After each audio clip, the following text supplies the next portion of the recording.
Ye- Sorry. I was just, I was just going to ask, how long do we need? Probably about 45 minutes, an hour. Is that okay? I need to finish by 1:45 or 10 to. That's fine. That's fine. Okay. We'll Okay. just keep me right. Just All say to right. me, shut me up and say I need to go. Okay. So, hello, everybody, and welcome to the Entrepreneur's Journey podcast with Susan Crichton. And today, my guest is Celynn Morin. Is that right, Celynn? Have I said it right? Yes. Yes, Susan. Okay. So I'm just going to tell you a little bit about Celynn. She's a qualified dietitian, an author of 2 books, and a workplace wellbeing consultant. She has a practical and playful approach to helping business leaders and their teams enrich the quality of their lives, which is important, I think, for all of us. Yeah. Celynn does that by helping them connect their mind, heart, body, and spirit in a way that supports their well-being. So, Celynn, welcome. I was going to start by saying, when did you actually start the business that you're doing just now? Well, I always knew that I wanted to be a healer of some kind. So I thought I would study medicine. Okay. And in my exploration of looking into medicine, I discovered dietetics, which was the combination of medicine and healing, but using food. And I have French heritage, so food is a big part of my life. And I really knew then that I wanted to be able to help people heal by helping them change the way they eat and looking at gut health. And so I qualified as a dietitian. And then after about 5 years of being in clinical practice as a dietitian, I had the opportunity to work with a health insurer. And then I discovered this whole arena of workplace well-being where people were encouraged to go to workshops and proactively look after their well-being. And I've been doing that for the last like 13 years, so since 2005 or 2006. Wow, that's good. So how did you actually find, is it a business that you run? Is it sort of like your own business that you run now? Yes. Yes. Yes. So how did you find actually starting up the business? Was it difficult or was it easy for you? Well, I always thought that I'd get a job, right? That's how you thought. So I went for 2 interviews in my life. So, because as I qualified as a dietitian, I actually got married 2 weeks after that. And Okay. my husband is my ex-husband, because I'm now no longer married, but he was very entrepreneurial in his spirit. And he encouraged me not to go for jobs. And he said, why don't you start your own practice? I thought I'm going to go work with a large corporate as a dietitian and become a representative and maybe work in pharmaceuticals or something like that.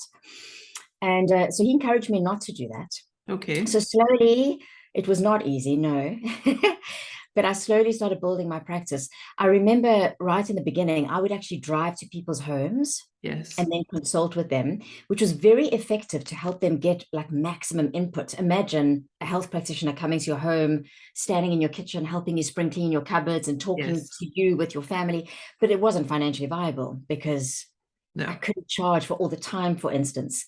So I learned a lot in those first few years. But I did know right then that there was an incredible excitement about working for myself. And I've never worked for anybody else. I've worked with people and Yes. collaborated. I've had business partners and started and stopped different businesses, but ultimately I've always been my own boss, the HR, the CFO, the CEO. Yeah, the one of many hats. We're all the same. We've got many hats. Which hat am I wearing today? So when Zoom sort of took off, it must have been really quite good for you, because I was exactly the same. Before COVID, I used to go to my clients and visit my clients. And like you, I would maybe spend half an hour getting there, spend an hour with them, half an hour home. So you'd maybe find most of the morning had gone, and really all you were charging them was for the time that they were there. So when Zoom happened, when COVID happened and Zoom started, it was amazing for my practice. It must have been amazing for you, or were you using it before? No, so it was not amazing at all because I stopped my private practice for many in Oh, 2006. oh And wow. I've been doing, so I'm a professional speaker and facilitator. So I do global events. And so I would go to events and speak and do keynote Ah, presentations or okay. master classes. Yeah. I've worked a lot with peer review groups. So where we met was in like a peer review Yes. group for Yes. accountants. And of course, all of those stopped. All those events stopped. So Yes. I didn't have an online business at all. Okay. Yeah, Well, that must have been a big shock, was it? A big, yes. It yeah, was like it was for so many of us. It was a yeah, wonderful opportunity to take stock, to pause, to really think about, okay, is this really what I want to do? And if it is, then how do I do it in this new world of work? And I must say it was such a gift because there is nothing else I want to do besides work with leaders and their teams and help them to optimize their well-being in a way that's fun and playful and practical. yeah. So let's get down to, I've been thinking about some questions that would be relevant to the people that are listening to this podcast. So I've said, what sort of advice would you give someone who experiences, I mean, we all experience stress and long hours, you know, small business owners, entrepreneurs, lot of stress, lot of long hours. How can nutrition play a role in managing stress and boosting energy levels?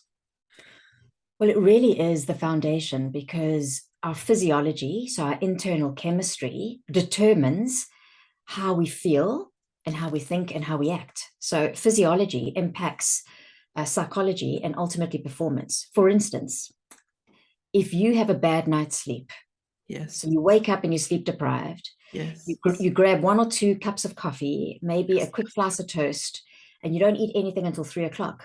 There's no way, no matter how smart you are, no matter how much emotional awareness and intelligence you have, you are not going to optimize and work at your best mentally and emotionally because you are dehydrated and fatigued, and your blood sugar has probably plummeted.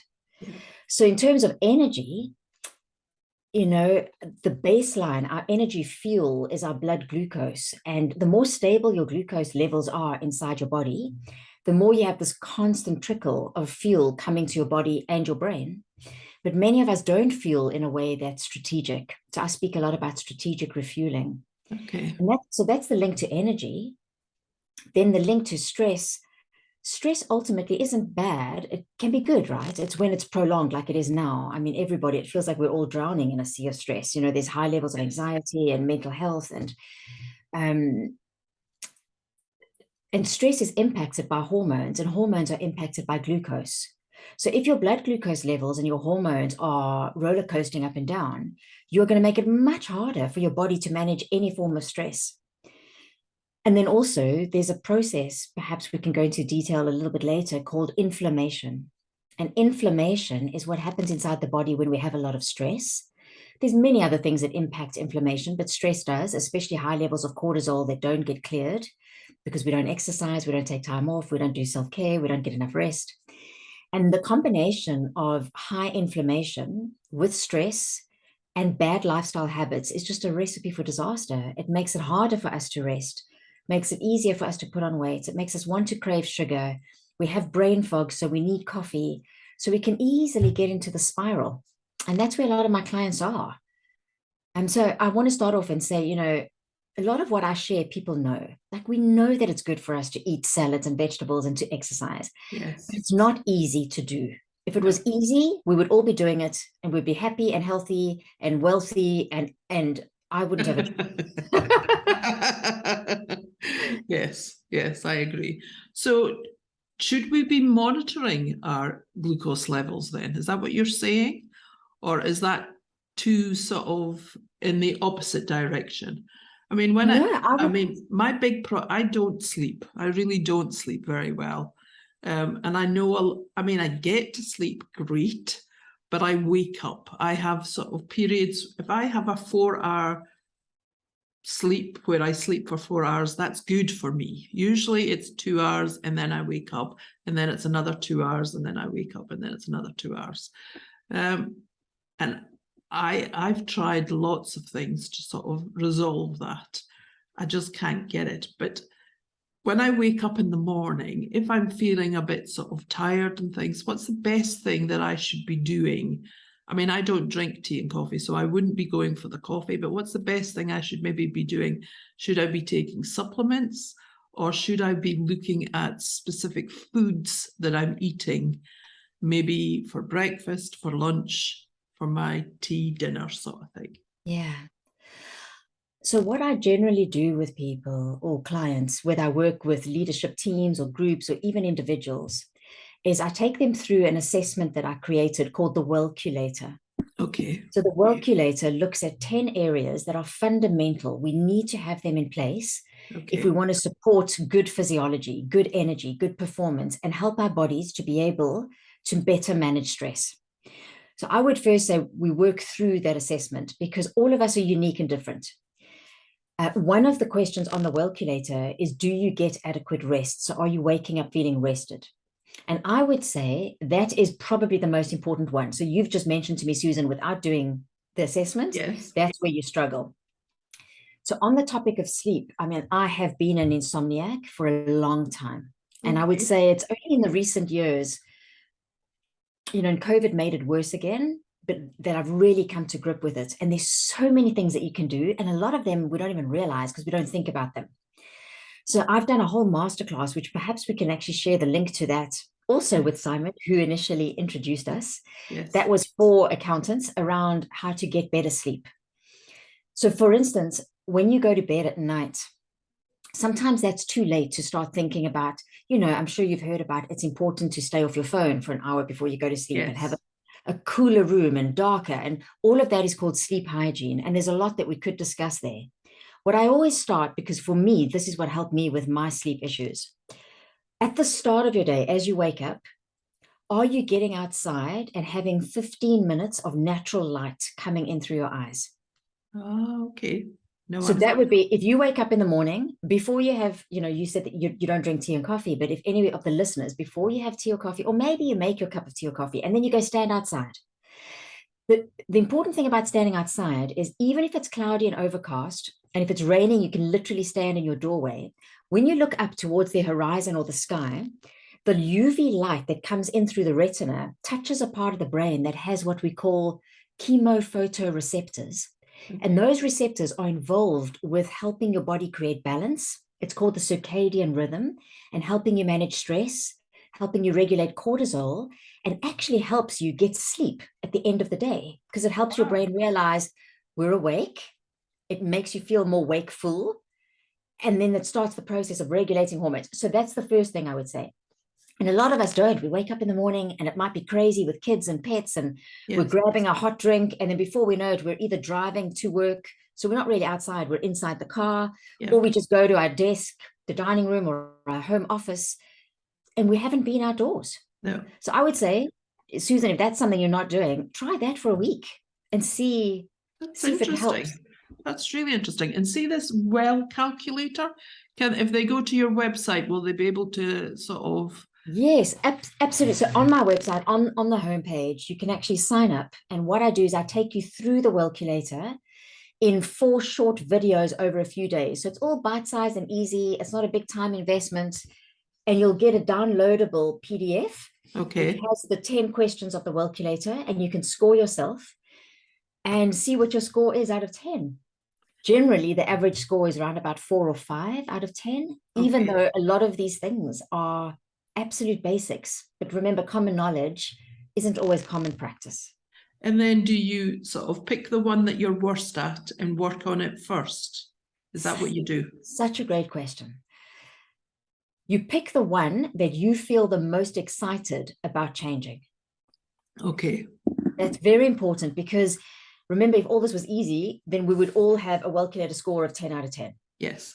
So if, for instance, in your case, Susan, if the sleep is something that you need to work at, but it feels like such an insurmountable mountain, I would rather you start with, maybe hydration or maybe strategic eating.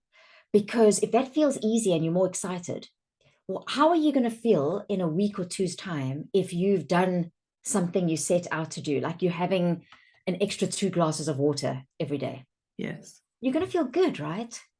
And that feeling good is an important part of behavior change. You know, neuroscience tells us that when we do something that we set out to do and we acknowledge it, we feel good, we actually release dopamine, and the learning center and the reward center in the brain light up, and they tell you, oh, this is something I need to repeat because it makes me feel good. And then when you start creating that positive momentum, you also start believing that you can do this. And then we start approaching maybe the other things on the Wellculator that you felt were insurmountable. But over time, it's a bit like you take a step at a time, and before you know it, you've done a 5-mile walk. Yeah.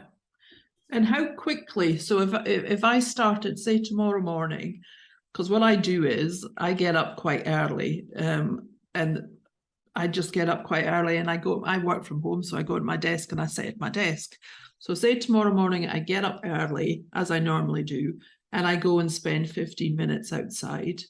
And like you say, even if it's raining, if I just stand in the doorway, how quickly will I notice, or can you sort of define that? Can you say, well, you should notice a difference in a week, 2 weeks, a month, or is it sort of like how length is a piece of string sort of thing?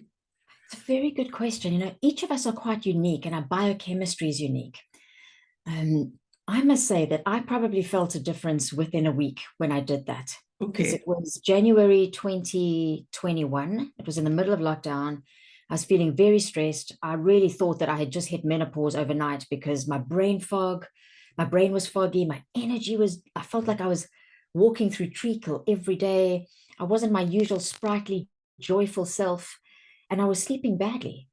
Yes. This wasn't the only thing I did. You know, I also did check, and I did have some deficiencies in my nutrients, like my magnesium and vitamin D levels were very low. So yes, I then focused on eating foods that gave me that and taking a supplement. But getting up in the morning and going outside was more than just getting 15 minutes of natural light to help my brain neurochemistry. It also became a powerful declaration that I'm important. So I notice even to today, if I do not go outside or do something for my well-being before I sit at my desk, my stress levels are much higher if I don't do that. I can feel like I get carried. So it's almost as if you're doing a bit of mindfulness. So ideally, for those 10 or 15 minutes, don't be on your phone, right? Because then you're looking down at Facebook or emails. Nothing.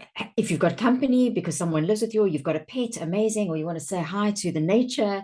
But the idea is take that moment and maybe think about your day. And I know a lot of people combine that with the gratitude practice. So they'll be outdoors for the first 10 or 15 minutes of the day, and they'll think about what they're grateful for. Because when you think about what you're grateful for, you also change your internal chemistry for the better.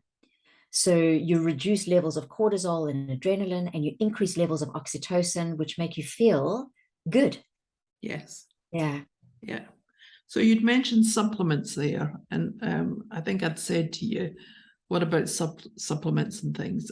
Are, you know, like vitamins and taking magnesium and taking turmeric or things like that?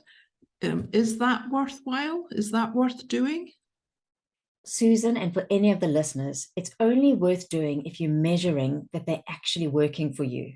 Okay. So to give you an example, I know that I need extra magnesium. Generally, I need more than the average person. And that's because of tests that I did many, many years ago. And if I don't take magnesium, my muscles in my legs at night when I'm lying in bed will go into very tight spasms, and it's very painful. Okay. And when I take 300 milligrams of magnesium every day, I don't get those spasms. So Wow. I've been doing that for Wow. decades. Right. However, when I went through this particular time a few years ago, and I think a lot of us, because of the stress, the enormity of the pandemic, it triggered things inside us, you know? And the test that I did that looked at my nutrient levels said that even though I was taking a very good quality magnesium supplement, I actually needed double what I was taking.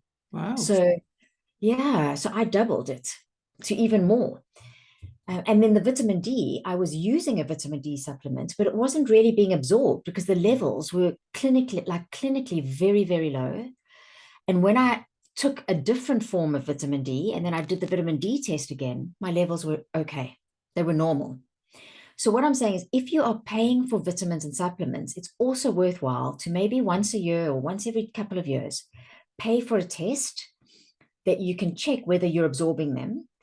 And I always say, try and get what you need from food first. You know, that's the French in me, food first. So I eat a lot of magnesium containing foods. I couldn't possibly eat more avocado and apricots and leafy green vegetables and whole grains and legumes. And that's why I take a supplement, because I can't have more of the foods that have magnesium. But a lot of people don't even know. They don't even know where omega-3 is. And that if you have 2 or 3 servings of a fish that's high in omega-3, you probably don't need a supplement. So when you say get tests done, where would I go to get the test done? Or can you do that online? You can do it online. Yeah, Okay. you order a test kit online. There's many different companies. I'll mention 3 because I don't just want to mention one. Thriver, Fourth for Life, MediCheck.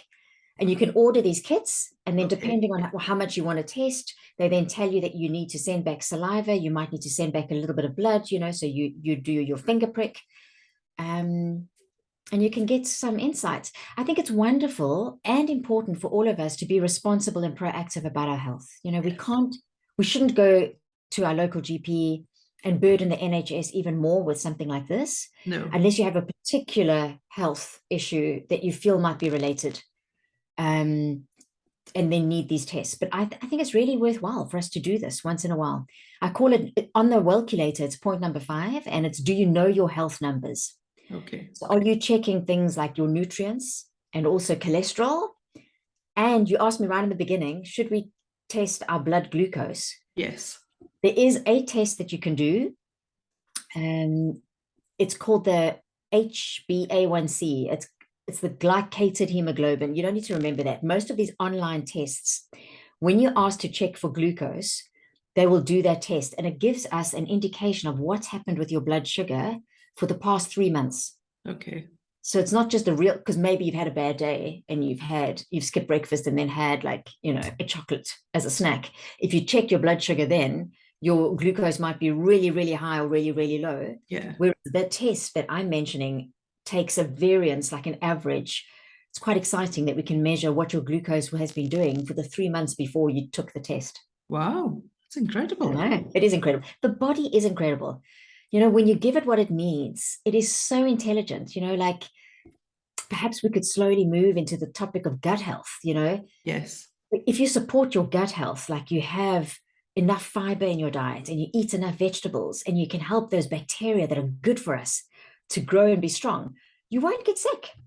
Or if you do get sick, your immune system will be able to fight it off and you'll recover and bounce back. So talking about that, have you heard of Zoe? You know, Zoe, this sort of test where you put it in your arm and they test, they sort of track the certain foods that you're eating. What do you think about all of that? I think that's all to do with gut health, isn't it? Yeah, that's not specifically gut health. I think, as far as I know, it checks blood glucose while Does you're, it? Okay. yeah. So you can get these patches that you wear on your arm for, say, 2 weeks. And then it tells you, you know, you've got an app on your phone and you can just check it. It tells you where your blood sugar is. Yes. I think it can give you lots of insight, you know. I use them once in a while. In the past, we used to just assume that only diabetics needed those. Yeah. But I think for each of us, as long as when you use that patch, you don't change your diet, because that's the whole idea, is it's meant to give you information of what's working for you or not. And I know a lot of people, when they feel that somebody's looking over their shoulder, like if I said, Susan, please will you keep me a food record? Yes. I know that you're not going to tell the truth. That's very true. You'll say one glass of wine instead of one bottle, and you'll say one handful of sweets instead of the whole packet. It's just the way we are, because we have such an emotional relationship to food, and we often feel shame and guilt. So with those patches, carry on as normal so you can get insight.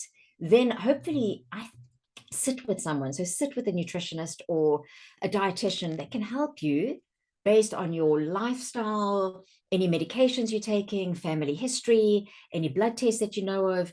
Then make some tweaks and check again, because then you can be sure that it really is working for you. Yeah. So the other thing I wanted to talk about was this struggle they call it work-life balance. I don't actually like that terminology, work-life balance, because I think your life is your life. But I know that a lot of people that are listening to this probably do struggle with switching off from work. You know, they can't even go on holiday. They still have to check in. They can't have a weekend off.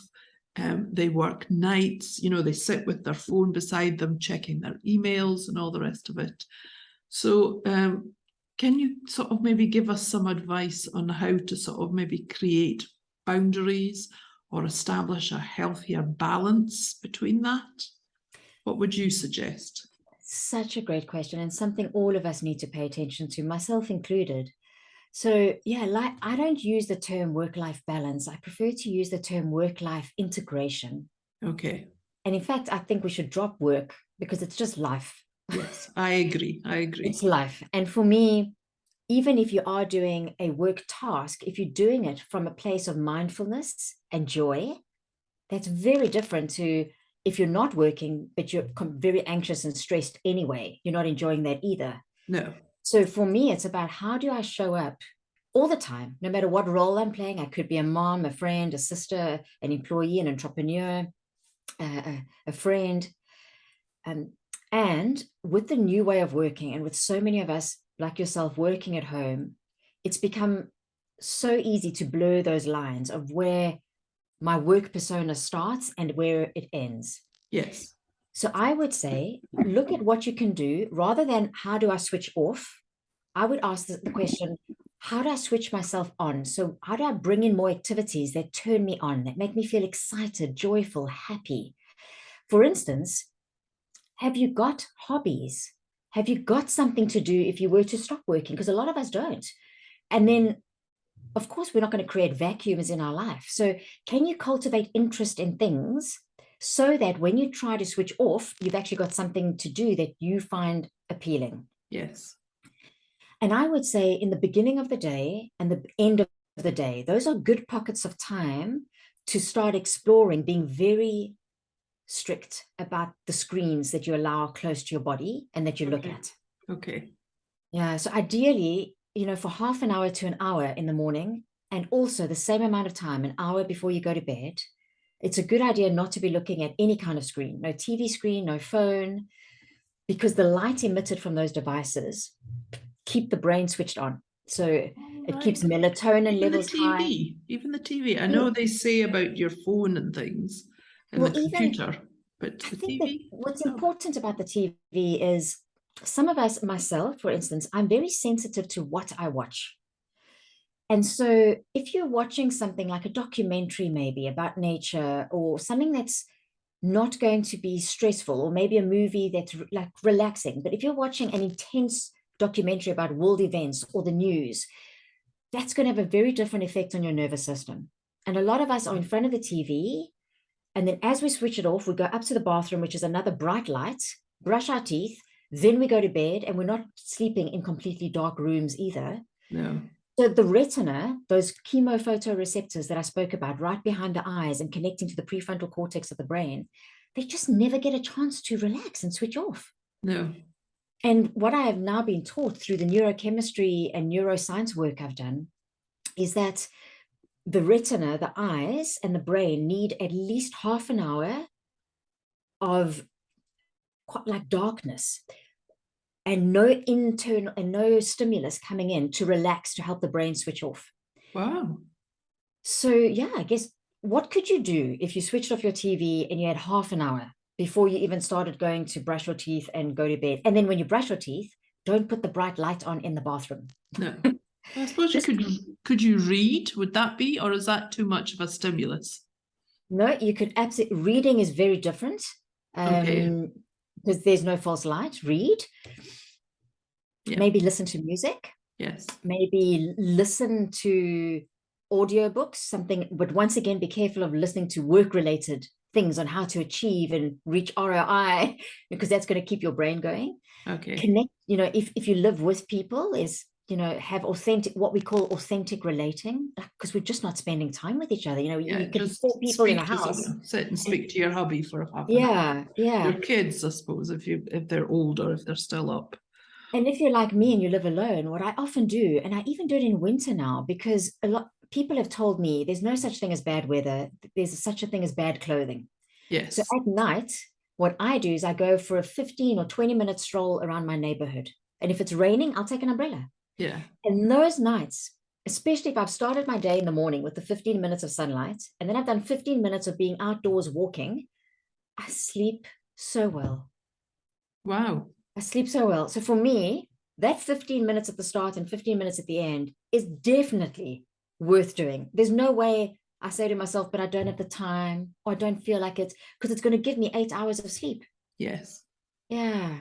And I think you're right. We don't have hobbies as such. I always remember working for a businessman, and he worked hard Monday to Friday, and at every weekend or most weekends he would go and climb mountains, and he loved it. And he said the reason why he did it was because when you're climbing a mountain, you have to concentrate on what you're doing. You can't be thinking about something else, because you could fall and you could get injured. So for how many hours on a Saturday or how many hours on a Sunday, that's all he thought about. So that meant he wasn't thinking about work, and it was how he switched off, which I've always remembered that. Yeah. And that gets me around to physical activity. Yes. Now, I'm very conscious of this, sitting on our backsides in front of the screen for 7-8 hours, maybe not doing any physical activity or very little physical activity. How would you suggest that we can start incorporating exercise or movement into our daily routine? It's also a wonderful question. And 2 points on the Wellculator relate to this. The first one is, are you activating and energizing your body during your workday?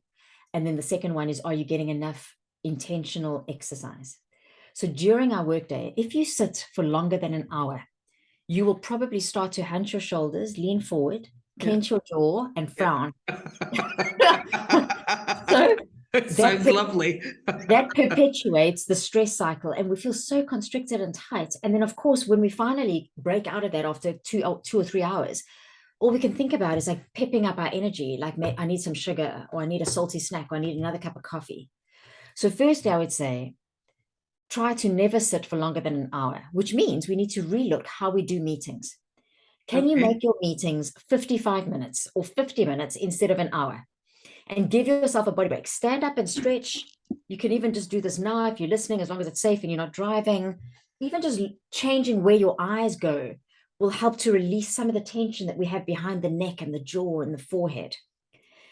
And then also, I've got a sit-stand desk, so I alternate sitting and standing. I think anyone who's working from home or spending a lot of time at a desk should really consider investing in, even if you just get one of those simple IKEA platforms that you put on top of your desk to help you stand. Yes. And when possible, have walking, talking meetings. So don't always go to video straight away, especially if it's people that you know. Video is exhausting. Yeah. It's exhausting and it's not natural, I find the meetings that I have when I walk and talk, even if I walk around my home or I pace the room, ideally I like to try and go outside.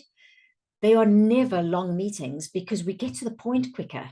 And because you're moving, there's the sense of energy and pace and momentum, I do appreciate, though, a lot of accountants would probably need spreadsheets and need to be in front of their desks, in which case, get up and stretch for a minute or two every hour. And if you're not doing that, definitely midday, somewhere halfway through your day, walk for a mile. Go for a 10 or 15-minute walk. Yeah. And if you don't do that, you're probably going to spend a lot of money with a physiotherapist, a chiropractor, or an osteopath, because our bodies are not meant to sit, not nearly as much as we do. No. And I think that probably sort of came to light, I think, during COVID, because a lot of us were sitting, and a lot of people were working from home and not used to working from home. So they were sitting in desks that weren't ideal and in chairs that weren't ideal. in sort of small spaces and things. And that gets me around to workplace culture. So some of the people that will be listening to this have employees. And how can smart business owners foster a positive and supportive environment in the workplace that prioritizes well-being? So what can we do to help our employees? There's so much. And I would say there's two branches to that. The first branch is role model yourself.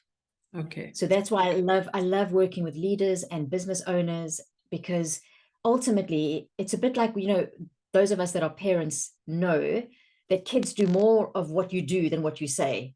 So they don't do what you tell them, but they'll mimic your behavior. So you look after you. You take a break at midday.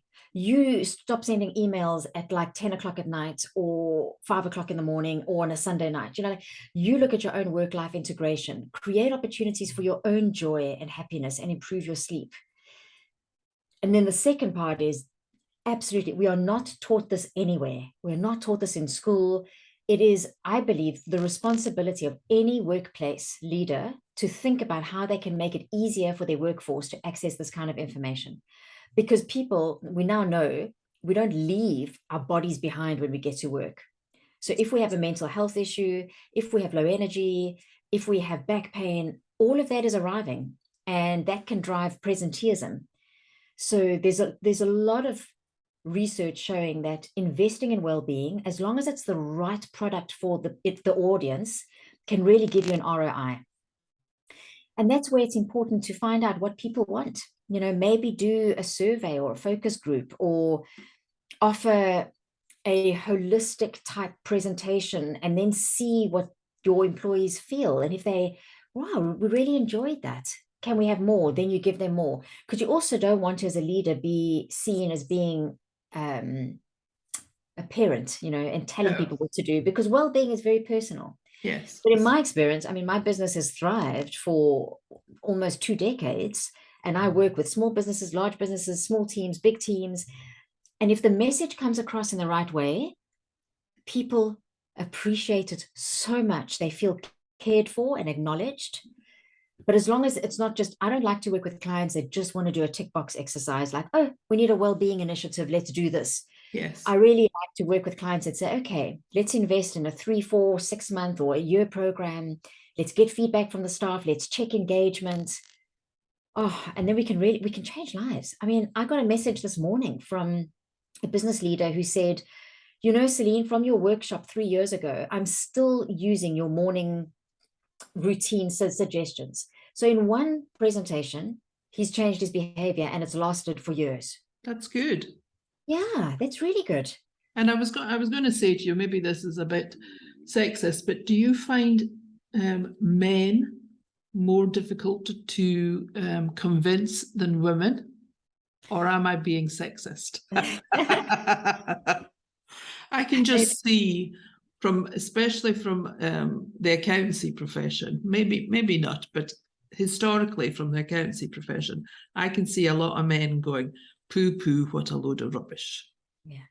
Well, my work is predominantly with men, and I know it is true that a lot of men generally have the preconceived idea that well-being is not that important, or how can it really make a difference, or it's seen as a bit woo-woo, you know? Yeah. But generally, you know, if it's my presentations include a lot of science and examples and case studies, and also I personally am not preachy. You know, it's, for me, everyone has a unique journey. I don't have all the answers. I do know that it makes a difference. So if you want to feel better, think better, feel better, act better, why not try 1 or 2 things that you haven't tried before and let your body show you? And with that kind of lens, I find that they're very receptive. And what I enjoy is that men often, when they commit to something, they will do it, and then they get the results. Yes. Whereas potentially with women, and I can say this because I'm one, we're a little bit more complex around eating and drinking. And and that's also because of upbringing and stories and belief systems. Yes. So yes, women take it naturally. I think they love the topic more, but I think each has its pros and cons. It's a great question. Yes. So tell me, how do you measure success? In terms of my business? Yes. How do you I measure measure success? I measure success not by my numbers. I Okay. used to, but I don't anymore. I measure it by whether, so I call myself the well-being whisperer, and I have an approach that is about joie de vivre. So joie de vivre is the French term for joyful living. Yes. So when I wake up feeling joie de vivre, like I'm joyful about being awake and about my day, then I'm as wealthy as I can be. Okay. So that means I need to be looking after myself, the Wellculator, in integrating all aspects of my life and doing meaningful work. Like when I get a note like I did this morning from someone who I haven't seen for years, and they tell me that I had an impact on their life, that brings me immense joy. That's success for me. Yeah. Do you set goals as such? So do you sort of sit down? You know, I usually, I don't do it like some people say New Year's resolution at the beginning of the year, but I don't sort of do that. But I do tend to, at the end of my financial year and the start of my new financial year, I do tend to think about what do I want to achieve over the next year. Do you do things like that, set goals? I don't really set goals. I do set challenges. So I will, for instance, when I wanted to first try cold water immersion, so swimming in cold water or taking cold showers, I would set myself the personal challenge of getting to taking a 1 minute cold shower. But I'm very then open and fluid about how and when that happens. Okay. Yeah. You're And for not sort me, of like dogmatic. It's got to be every morning. no, because I Right think we now. can set ourselves up for failure that way. And a lot of my work is influenced by more feminine principles that we see in nature, where Okay. everything has a cycle and everything changes, and we don't need to press and rush things so much. And that comes from my own personal experiences with getting very close to burnout, and always achieving and always having goals and always striving can be helpful, but it can also be detrimental. And I think we need the opposite at times. We need to pause and stop and reflect and tap into not what am I doing, but how do I want to feel while I'm doing that? And Okay. for me, it comes back to that joie de vivre. Am I feeling joie de vivre about the cold shower, Yeah. for Yeah. instance? So that I was going to say to you, do you ever feel overwhelmed? Do you ever feel sort of Susan, a couple of weeks ago, I actually posted about this on my LinkedIn profile, but I had my first panic attack. oh my God. I know. And I know, I now know where it came from because I sat with my own mentor and we did some work in emotional releasing. You know, sometimes when you're in the forest, you can't always see all No, the trees. no. So she really helped me to do that. And I feel so much better. But it was a reminder that if I suppress things, because I was suppressing a lot of emotions, it will be expressed in some way. Okay. Okay. So, yes, I do get overwhelmed, but yes, I have many tools in my toolkit, and that's why I do this work. All of us are going to have bad days. In fact, I think it's absolutely necessary. We can't be joyful and happy all the time. No. We need to know melancholy and sadness and despair. But if you spend your life in those negative emotions, that's not great. And if you've got tools to help you come out of it, that for me is true empowerment. I agree. I agree. I don't think you can be up all the time. So tell me, just to finish off, because I know your time's important to you. Tell me a simple pleasure. Oh, that's easy. I love champagne. My whole family, I sound South African because I was born in South Africa and I lived in South Africa until I was 40, and now I live in the UK. But my whole family are from Champagne. And so everything that champagne or any sparkling wine, I mean, we make fabulous champagne in England, in the UK. We just can't call it champagne, you know? No. But I love this. I love the symbolism of sparkling drinks. You know, when you see a couple or a family drinking a sparkling drink, what do you assume? We assume immediately they're celebrating. It must be a birthday or an anniversary.